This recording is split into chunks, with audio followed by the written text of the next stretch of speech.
patuloy na nagbibigay serbisyo, pag-asa at saya. GMA Regional TV, kapuso ng bawat Pilipino.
This is GMA Regional TV Weekend News.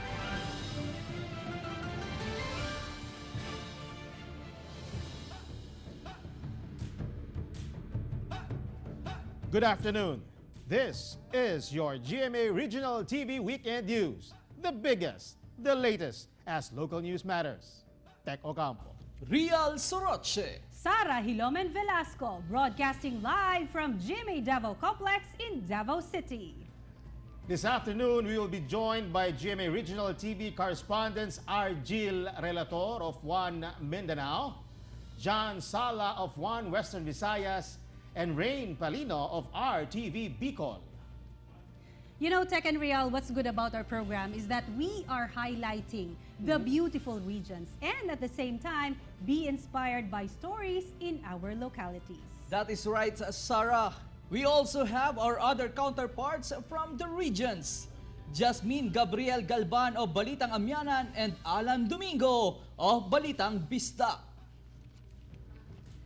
For the headlines. Relief goods found in a dump site in Bonbon, Camarines Sur. Flash flood hits 7 barangays in Pantucan, Compostela Valley Province, forcing hundreds of families to evacuate. In Pangasinan, a 14-year-old student dies from Japanese encephalitis. In Cebu City, victims of an online investment scam seek police assistance. And student contingents beat the heat in the Indak-Indak sa Kadayawan street dancing competition.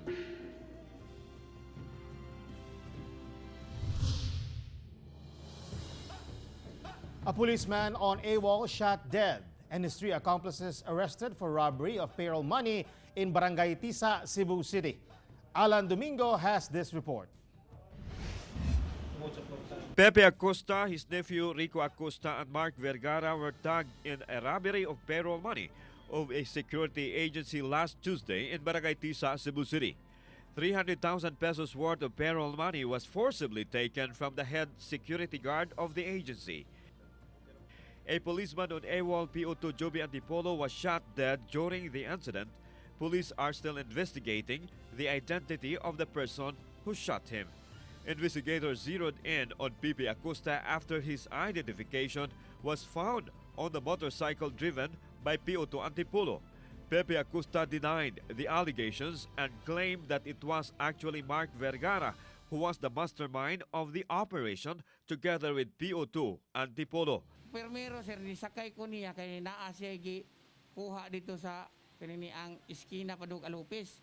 Pagbalik na ninaog na ko, sila nanduha ni Mark ang nag-angkas, nanlakaw sila. Vergara along with Rico Acosta were arrested in a separate police operation. Both denied the allegation. Vergara is a senior criminology student while Rico Acosta is a criminology graduate and a batchmate of PO2 Antipolo. Of the 300,000 pesos, 200,000 was recovered by the police. Together with cameraman Jun Solon, I am Alan Domingo for GMA Regional TV. A one-year-old boy dies in a freak accident while playing in a stockpile of sand in a construction site. In La Paz, Iloilo City, a one-year-old child was declared dead on arrival at the West Visayas State University Medical Center after obtaining hematoma and injuries.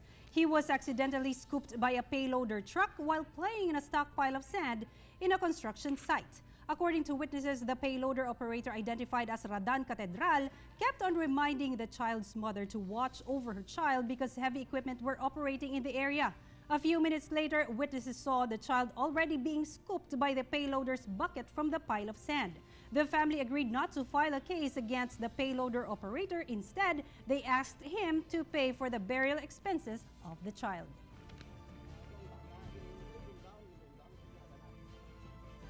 Ang bata kunwara man sa una sa tupad jabla tike gahimo sa sang limuson sa kusina. Ang bata ara pa sa kilid ako no. Pag pangugas sa kamot siya pagbalikid ya wala na mo tong nagsinggit pagbalikid ya bata yaway na. In Cebu, victims of online investment scams sought the assistance of the Regional Anti-Cybercrime Unit of the Philippine National Police. GMA Regional TV Cebu correspondent Alan Domingo tells us more. Alan. Tech, despite of the government's crackdown against all types of investment schemes, people are still lured by tempting double your money offer. Rona, not her real name, admitted she was already victimized once, but she never learned her lesson. She said on the second occasion she invested her money in forex trading, a company she only learned through social media. As a precaution, Rona checked the authenticity of the company's offer by reading through comments of people who also invested their money. She started investing a small amount of money, which was coursed through a money transfer and remittance center. At first, her investment indeed doubled in just 8 days. She received payouts from her investments 5 times. Pag first ato kay okay pa man among payout, nag-payout pa min like mga kaupat kalima. And then after kay ato na siya nagpa-promo, nadagko na kaayo, and then individual nga nang chat siya namo nga kanang pwede daw mag-invest og 50, 100,000. So moto kami kay syempre naka-try naman mi og payout. Nisalig pod mi niya nga maka-payout ra pod ana. So when the company launched its promo, claiming investors will double their money in just 4 days, Rona was enticed to invest a bigger amount. However, this time around, she never received payouts and the company suddenly vanished along with the money of its investors, including Rona's hard-earned money.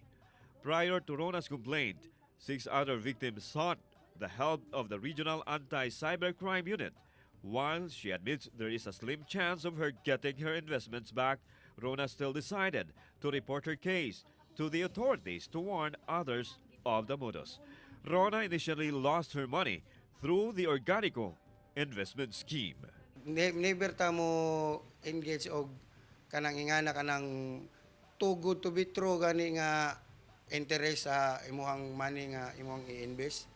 Tech, the Regional Anti-Cybercrime Unit of the PNP, is now coordinating with the money transfer and remittance centers in the city to trace the identity of the culprit behind the scam. Tech. Thank you, Alan Domingo. Localized thunderstorms affected 7 barangays in the municipality of Pantucan, Compostela Valley Province. This caused heavy flooding in the Poblacion area. Hundreds of families were immediately evacuated. John D. Esteban has this report. Rising floodwaters caused by a heavy downpour and high tide suddenly hit Pantucan, Compostela Valley Province early Tuesday morning. Some motorists were unable to pass through as the water level made it difficult for their vehicles to forge through the strong current. Some stranded passengers had to wait until the rain subsided, while others had to brave the floods and ride on a payloader just to reach their destination. The affected families were immediately taken to the safer grounds. Nag-serve dayon ta og hot meals sa buntag ug sa udto no sa mga more than 500 or more na mga evacuees. The victims returned to their homes after the floodwaters subsided. According to the Municipal Risk Reduction and Management Office of Pantukan, 4,686 families were affected by the flood.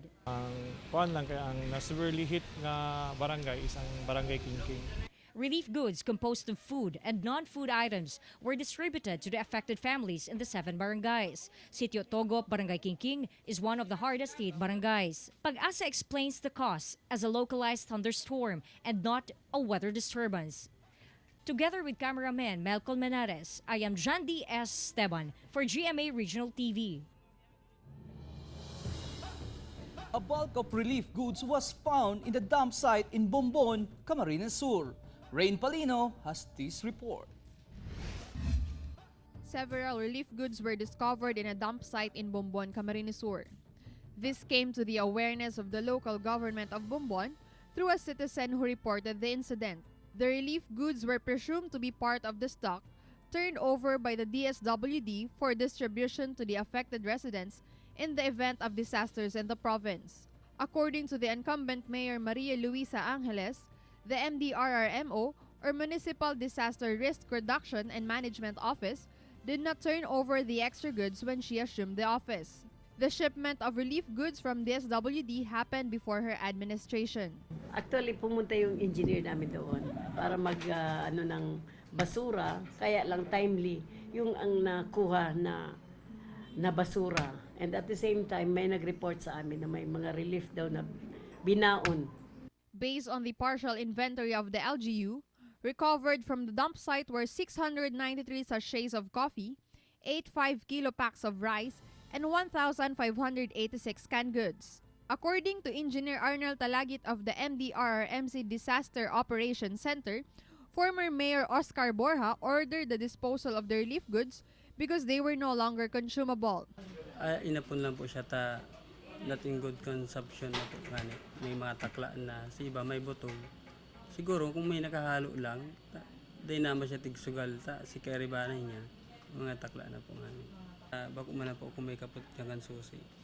Meanwhile, Mayor Angeles believes that the goods are still in good condition. Hindi naman na yung lata. Kaya ipapakita ko sa inyo kung anong nakuha namin doon. Ang dami nakasil pa. A resident of San Antonio, Bombon, said she saw 2 men burying the relief goods in the dump site around the month of May. She recounts having seen the same men in the dump site for 4 times. Naghinayang po ako na ako nga talagang nagano ako taday pa manatahuban nagkuha kami upig ka kami nga ni dayman kaya sabi ko sayang katong. Meanwhile, we tried getting a statement from the former mayor, but he is currently out of the country. Presently, the LGU of Bombon is conducting investigation before filing the appropriate charges. Together with cameraman Jovel Obiso, I am Rain Palino for GMA Regional TV.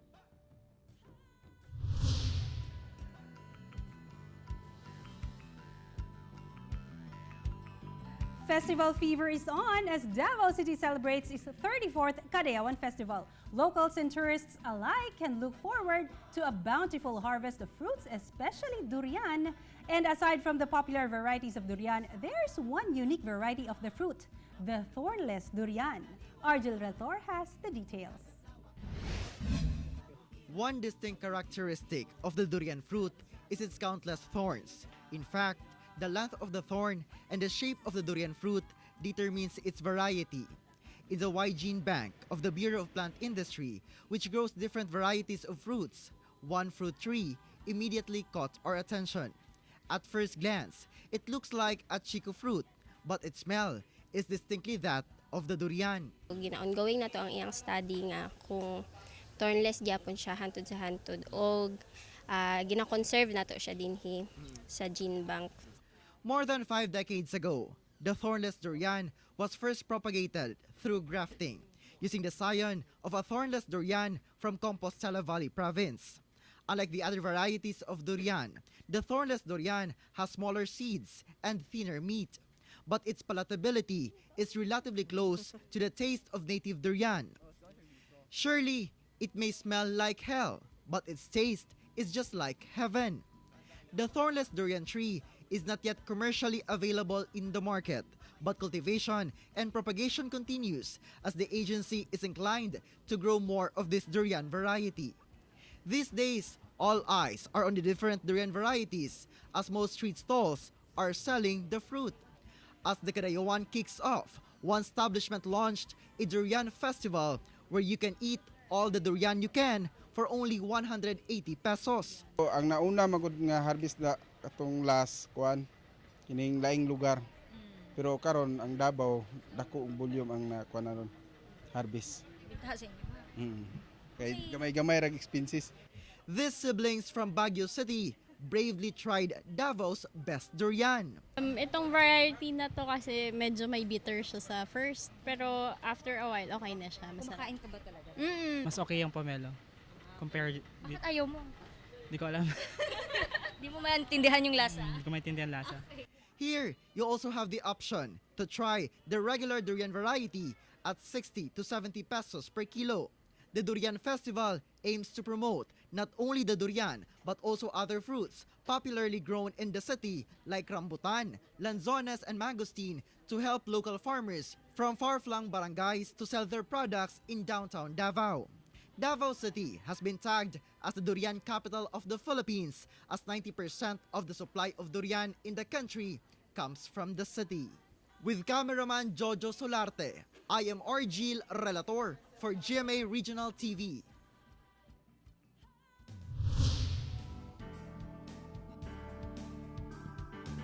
A 69-year-old former seaman from Dagupan City proves the saying that it is never too late as goes back to school to finish a degree and in the process becomes a model student and an inspiration to other students. Let's get to know Sir Al in this report by Joanne Punsoy. Alejandro Ibasan Jr., 69 years old, eagerly drives his car to the university in Dagupan City, Pangasinan, where he is studying. Just like any other student, Sir Al, as his classmates and instructors call him, wears the proper uniform and follows the school's rules and regulations. Sir Al is a first-year student taking up Bachelor of Arts in Political Science. He's the oldest in the class and the entire university. He aims to graduate and earn his degree, so he perseveres. Sir Al has never been late in school. My aim before, when I was young, is to become a lawyer. Even though I did not finish my career, so long that I can gain my diplomas. It was 1967 when Sir Al first enrolled in a university in Manila. However, due to the chaotic situation in the country then, he failed to finish school. Going to martial law, the country before, mahirap. Tsaka bombahan dito, bombahan doon. Ayaw kong makipag-join ng ganun na sitwasyon. Instead, he decided to work as a seaman in 1968. He had been a seafarer for almost 10 years before he decided to settle down. Aside from being a full-time student, Sir Al manages his business of apartments for rent. His wife and 2 daughters already migrated to the United States, while his other daughter is working as a nurse here in Dagupan City. Si Sir Al naman po, willing naman siyang makinig kung ano. Tapos pag may mga cases kasi, nagbibase siya sa experiences niya. Sir Al's story of determination should serve as inspiration to the youth that it is never too late because despite his age, Sir Al still believes everything is possible. Determinado po si Sir Al. Okay. Excited. Gaganahan ka din kapag nakikita mo silang nagsisipag. Gustong-gusto niya po mag-aral. Together with cameraman Henry Duminsil, I am Joanne Punsoy for GMA Regional TV.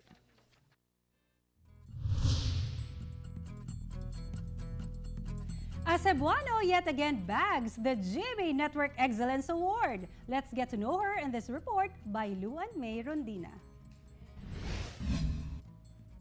We can simply say that it's a Grand Slam win for Cebuano journalism graduate Wenelin Sabalo.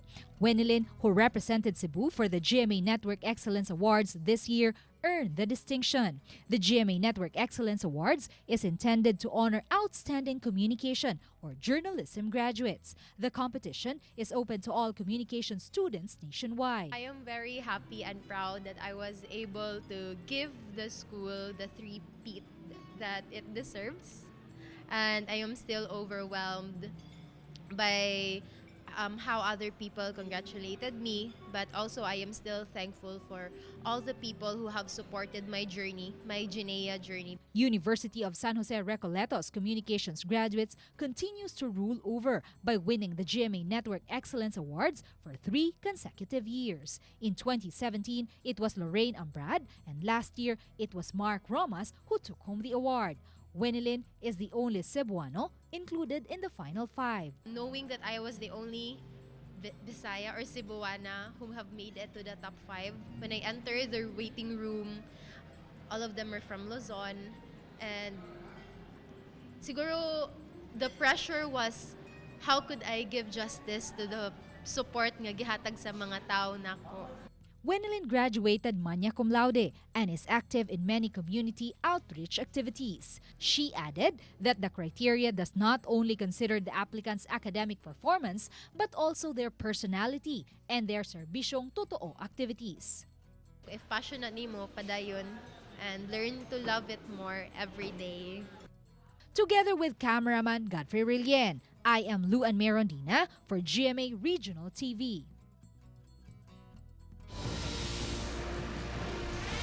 This is GMA Regional TV Weekend News. This is GMA Regional TV Weekend News.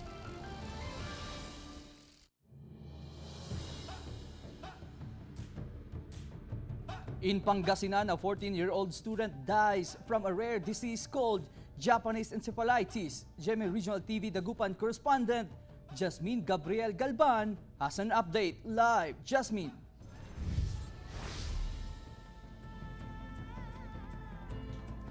Real, the Provincial Health Office is now conducting an investigation regarding the confirmed case of Japanese encephalitis in Pangasinan.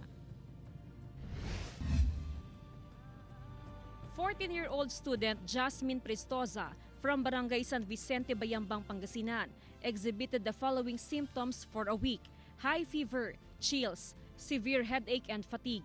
Her parents immediately suspected dengue, so they brought her to the hospital and was relieved that the results were negative. However, after a few days of medication for fever, Jasmine's condition worsened, so her parents brought her to an albularyo. However, Jasmine's condition continued to worsen. Her parents immediately brought her to the hospital in Dagupan City. And after a series of laboratory tests, she was diagnosed with Japanese encephalitis, and after a few days of confinement, Jasmine expired. Kala ko may makakasama ako pagtanda ko, inunahan na kami. Jasmine's parents suspect that she was bitten by mosquitoes in her school in Bilad National High School in Camiling, Tarlac. The Pangasinan Provincial Health Office is considering this. However, the Rural Health Unit of Camiling, Tarlac said that to their knowledge, they do not have any case of Japanese encephalitis in their area. Ang Japanese encephalitis kasi yung galing sa lamok ng culex. So, ang culex kasi is night biting. Hindi ito yung Aedes aegypti. Aedes aegypti kasi dengue ang kinikerry niya. So, most probably pwede sa bahay kasi night biting yung culex. Hindi naman po ibig sabihin na pag nocturnal yung yung lamok ay sa gabi lang siya pwedeng manganak ay mga gat So malaki din po ang posibilidad na pag madilim yung lugar ay po pwede din po na kumakagat po itong mga lamok na to. School officials from Bilad National High School were alarmed to know the cause of Jasmine's death. Because aside from Jasmine's Japanese encephalitis case, 4 students from the school were also diagnosed with dengue. May balak akong pupunta sa mayor's office na o sa health center, ma'am, para mai-report para mag-ano sila ng na dito, ma'am. Japanese encephalitis is a mosquito-borne viral infection. The virus is transmitted by Culex mosquitoes that breed in water pools, flooded rice fields, and piggeries. The best way to prevent Japanese encephalitis is through vaccination and use of insect repellents.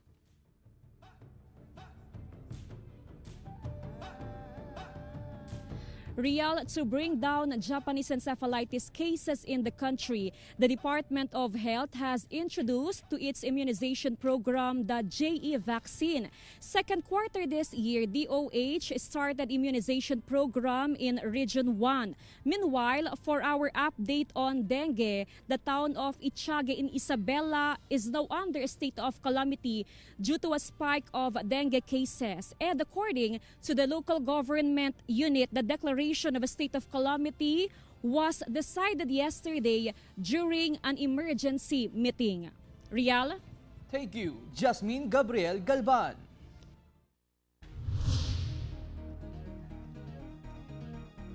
Riot between two youth groups in Barangay Suba, Basbas, Lapu-Lapu City caught on CCTV. Here's Luan Mayrondina for the exclusive report. In this CCTV footage, it can be seen that these groups of minors were throwing bottles against each other past 12 midnight on August 9. The incident lasted for a few minutes before they were placated. There were more or less 30 youths from Upper Suba-Panas and Barangay Marigondon, Cebu, who were engaged in the riot along with other youths from Sitio Panas, Tumoy. The same incident took place dawn last Monday. But it appears that those involved in the riot were aware of the presence of the CCTV camera in the area, so they tried to throw bottles at the CCTV camera. During Monday's incident, a 15-year-old youngster was wounded. Meanwhile, the CCTV owner is apprehensive that the situation will worsen. Muna naigo na siya, muna naibuak may ginawa sana iyang kamera ganyan. Muraw na wa tungkuwa bitaw ma'am. Nang according to Suba Basbas Barangay Captain Joselito Tibon, they are implementing the curfew ordinance, but once the barangay tanods leave the area, the youth are free to do whatever they want. Inigsugod sa Rubings tanod, kanang mga bata managan mong guna ma'am, nga mga tanod nako, ako raman na ingnon nga ilha lang ninyo og kinsa, kay ato na ipatawag the other day.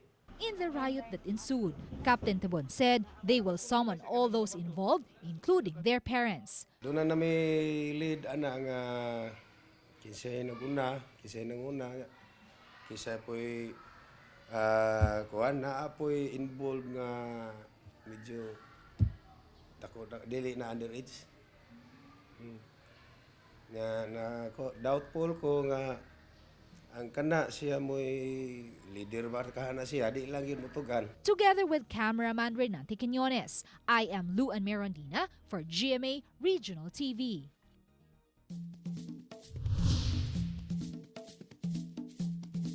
In Naga City, locals enjoy a rainy day treat. Rain Palino tells us more about a delicious Bicolandia dish called kinalas. For many Nagueños, rainy days are the best days to enjoy kinalas. Kinalas is the Bicolano version of damami and comes from the Filipino word pagkakalas, which means disentanglement. The juicy and tender meat in this dish is taken from the head of a cow or pig. Kinalas is different from other noodle soups because of its thick brown broth with a distinct flavor. Here in Naga City, this hole-in-the-wall eatery in Dayangdang offers a variety of the dish. They have pork kinalas, beef kinalas, lechon kinalas, and their best seller, the putok batok lechon kinalas. The putok batok lechon kinalas is steaming with delicious toppings: the tender pork meat, crispy lechon kawali, chicharon, crunchy chicharong bulaklak, garlic flakes, and spring onions. Locals also enjoy kinalas with a twist of lemon and of course hot chilies. According to the owner, he noticed that customers these days want food that are Instagrammable. Hence, the idea of putting toppings to the traditional kinalas. May twist na kinalas. Ginawa ko to para masabayan natin yung pag-evolve ng pagkain. Yung lechon kakaiba kasi sa ibang mga kinalasan dito sa sa Dayangdang. Talagang puputok ang batok mo dito eh. From being just a rainy day favorite, the kinalas has become part of Bicolandia's pride. Together with cameraman Jovel Obiso, I am Rain Palino for GMA Regional TV. After more than a week of cancellation of motor bangka trips, the Iloilo Marina has finally lifted the suspension but with guidelines for strict implementation. The same guidelines implemented in all motor bangka operations nationwide. John Sala tells us more in this report live. John. Sarah, it was a sigh of relief for Guimaras-Nons as the suspension of the main transportation going to and from the island province of Guimaras was lifted 2 weeks after the tragedy in the Iloilo Strait that took the lives of 31 passengers. However, passengers and boat operators were greeted with a few changes. The suspension of all motor bangka operations to and from the island province of Guimaras had severely affected not just the passengers, but boat operators, crew, and many others as well. After 10 days of suspension following the Iloilo Strait tragedy last August 3, the Maritime Industry Authority finally lifted the order last Tuesday. Carlo, a boat crew, is now energized to work after a long hiatus. But like it sir amon pamilya to ga pa ano man kakalisod man kay kami biyahe ti subong okay na kamo pamatiyag sir balik na ang biyahe mo. Jeepney drivers who were jobless since the suspension are also happy that motor bangka trips have resumed. Ano gid sir pegado sang pagano wala may kabiyahe sir alin pagano mo pag natabo to bla sir. Wala man kami kabiyahe kay wala man may piloton di pasahero mo. Subong nakabiyahe na kami kay nakabiyahe ng pambot sir. Now that the trips have started to normalize, Guimaras-Nons are starting to move on. However, the resumption of trips meant some changes to be implemented, such as the required wearing of life vest from point of origin to the point of destination, motorboats only carrying 75% of the total passenger capacity, rolling up of tarpaulins which serve as roof of motor bangkas, and the 6 a.m. to 6 p.m. schedule of trips depending on weather condition. Of course, sa may mga roles yan, no, meron kaming assigned na isang tao, documenter, no. So if you will look at the information and how you will get the information, sinabi nila na may mga nagre-rescue sa dagat. Then but you just chose to yung doon naman sa comment na yung iba nagpi-picture, those are documenters, no. The completion of passenger manifestos will also be strictly implemented and monitored. This is because one of the issues encountered after the tragedy was the lack of information in manifestos and the difficulty in identifying the casualties. Marina officials confirmed that these guidelines are in fact already being implemented in all wooden-hulled motor bangka operations all over the country. To adapt to safety standards, wooden-hulled motor bangkas will be phased out by the end of 2019 and will be replaced by steel, aluminum, or fiberglass boats. The policy is effective and supposedly fully implemented. But there are some tawag nito is transition, and even the transition wala na.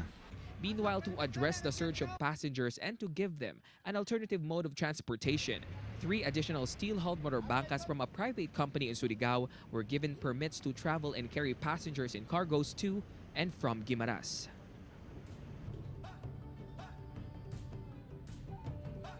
Sarah, after an hour of cancellation, trips of motor bangkas going to the island province of Guimaras are now again permitted to go because of bad weather earlier. Sarah, however, to address the surge of passengers and to give them an alternative mode of transportation, 3 additional steel-hulled motor bangkas from a private company in Surigao were given permission to travel and to carry passengers and cargoes going to and from the island province of Guimaras. Sarah?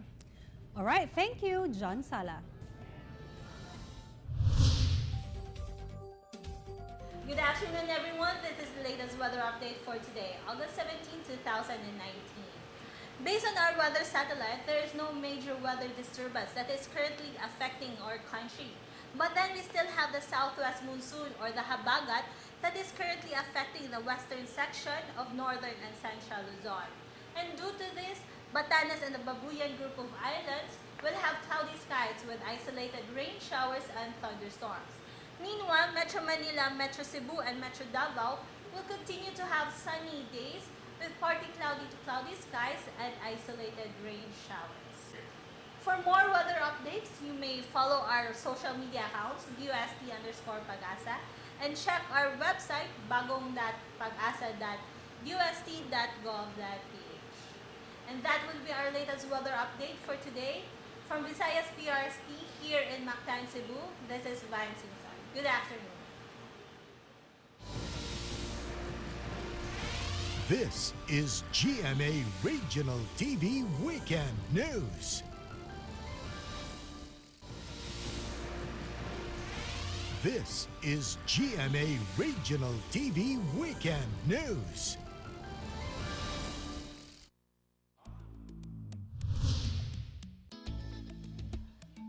Is zero waste really possible? An elementary school in Davao City shows us how in this report. To keep the school environment clean, Wines Elementary School in Barangay Wines, Baguio District, Davao City has successfully implemented its zero waste management program. Ang among gi-inculcate sa mga bata na zero waste management, pagkatapos walang basura sa inside the classroom, directly yung mga bata, they will bring their own bottle. The project resulted to an eco-friendly environment. Noteworthy is the absence of trash bins around the entire campus. Every pupil and teacher are obliged to bring their own plastic bottles as receptacles for their trash. Saan yung mga plastic bottle? Itaas. O lahat ba may dalang plastic bottle? Ginabutang na mo sa plastic bottle o ang mga malatay butang na mo sa vermicomposting. Ang among vermicomposting kay nasa likod sa room ni Sir Ted, and ang mga paper imo na mong paper charcoal, tas mao to siya mong isugdod para sa feeding, and kaning mga bottle kay kanang himo na mong eco bricks. Required talaga sila na everyday dapat yung plastic bottle nasa bag nila, kay anytime na magkain sila yung wrapper nila automatic isilid nila doon. All plastic bottles packed with residuals are collected to be used as eco bricks for the school's landscape beautification project. The eco bricks are then used as substitute to hollow blocks as building materials. The project started 3 years ago in response to the call for advocating zero waste. This was also actively supported by the school stakeholders led by the Barangay Council of Wines. Eco bricks, sir, gikan sa mga bata ni sir nga basurahan sa mga bata, kay our school implemented zero waste management. Wala na may trash bin sa amo ang each classroom, but we use this bottle instead of trash bin. Muhimo nilang gihimong basurahan. Aside from eco bricks, the school also uses old tires and damaged PVC pipes as decorative garden containers and plant boxes. Kanang PVC, sir, gikan na sa barangay, sir, kay nagre-pipe sila, gipangayo namo, unya man gihimo namo siya plant box. O donated labi na sa nangita among barangay captain Margie Binobo, nangita siya ani, sir, unya man gihatod niya diri 4 ka truck yata ato yang nahatod. Gisi-disseminate namin yung information ano yung gusto ng eskwelahan. Pagkatapos nagkaroon din kami ng tsansa na nagkampi yung barangay namin kasi very cooperative yung barangay council natin. The school management believes that it has successfully inculcated the core value of zero waste management to their pupils. Even at an early age, they have already learned the significance of shared responsibility in saving our Mother Earth. Together with cameraman Melchor Awing, I am Rial Soroche for GMA Regional TV. One of the highlights of the Kadayawan Festival took place today in Davao City. Argel Relator with this report live. Argel. Happy Kadayawan Tech, chanting performers wearing ethnic-inspired costumes filled the major streets in Davao City's central business district this morning as they participated in the street dancing competition dubbed as the Indak sa Kadayawan 2019. Filled with excitement, Davaoeños and visitors alike flocked the streets of Davao City to witness the premier event in the celebration of the 34th Kadayawan Festival, the Indak sa Kadayawan 2019. The champions for the past 4 years competed again for this year's title. The Santa Ana National High School Performing Arts Guild showcased the story of two rivals competing to win the hand of a Maranao princess in marriage. With the theme of a Bagobo Tagabawa tribe wedding, the Davao City National High School's performance revolves around the preparation of the inable fabric. For the open category, the contingent from Sarangani province depicted the traditional salubong, or the welcoming of the 11 tribes of Davao, leading to a celebration called Kanduli. Last year's champion, Mati Comprehensive National High School of Davao Oriental, showcased the tradition of bestowing a dowry in a fixed marriage.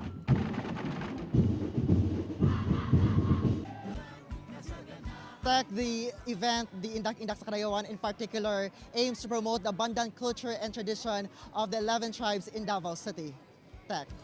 Thank you, Argel, Relator, and happy Kadayawan to you as well. And it's Kadayawan, and what's the significance of Kadayawan Festival? Of course, there's a lot of fruits in Davao City.